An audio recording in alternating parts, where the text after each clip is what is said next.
Mound of wasted eggs.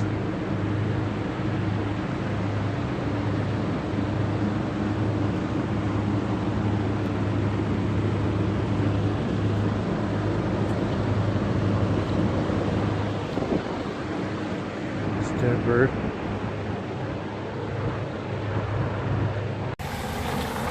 So yeah, just behind me is a slaughterhouse. You can see the gap in the gate there. I'm gonna hopefully go in and take a little look, or at least like shove my camera in. But there's a guy working right there spraying, so you can see me right away. But they're hosing down their dirty work, and yeah, it just goes on. And it's right here in a suburban neighborhood, like right across the street there. Sort of over that way, there's a restaurant. I just came out of having lunch with my daughter, and remember there's a slaughterhouse here. I come over and take a look, but this stuff goes on everywhere, folks. Like you literally have no idea the evil that's in your own neighborhoods, and if you're not vegan, you might not consider it evil, but you'd probably still find it distasteful. You know, I mean, we like to believe this stuff happens far away out of the cities, and whatever, but you know, in all honesty, they probably keep it close to the cities just as proximity. You know, they're not shipping the dead corpses far, because I mean, as most of us know, they start to rot immediately as soon as they're dead. You know, they start to rot. So I guess that's the idea behind it. It's a pretty messed up industry, you know, the taking of lives for our greed.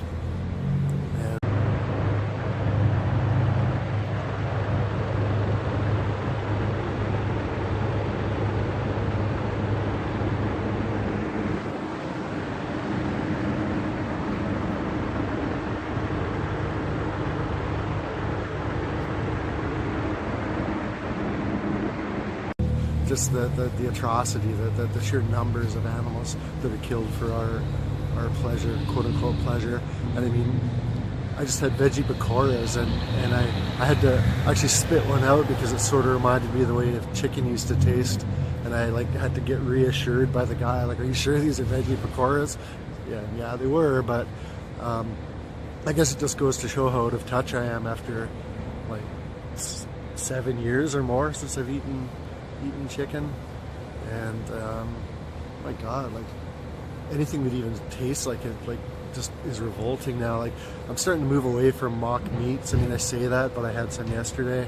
I don't know, it's almost like I'm eating those things out of a habit now. It's like I still haven't got over that mentality that I don't need something that tastes like meat or anything associated with it. In fact, the less I have to do with it, the better off I'll be.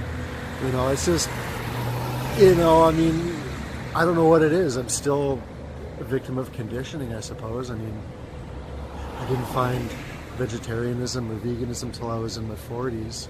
So it's a lot of years to be taking in commercials and advertisements and all the propaganda that comes with meat eating, to be taking that all in and accepting it as truth. I mean, that was my reality for a lot of years. So hats off. I usually wear a hat, and you're catching me on a rare day when I don't have a hat. But metaphorical hats off to people that find veganism at the younger stages of their life. Like, good for you. Like, I admire you 100%. Like, I wish I had. And yeah, I mean, I could sit there and say, you know, you guys have the advantages of everything being on the internet and this and that, and the culture changing. And yeah, there's some truth to that. But I was always an animal lover, and my heart always knew the truth. I was just not strong enough to overcome the conditioning. So anyways, better late than never, and you know, we're trying to make up for lost time by doing some activism here. And all right, man, I'm going to try to get some footage, and I'll try to tie it in with this video. Peace. So there's the cages. Those ones look, oh, there's empty cages there. There's I don't even know what that is, the truck. There's the guys hosing things down. These cages here are all empty by the look of it. They're all empty there.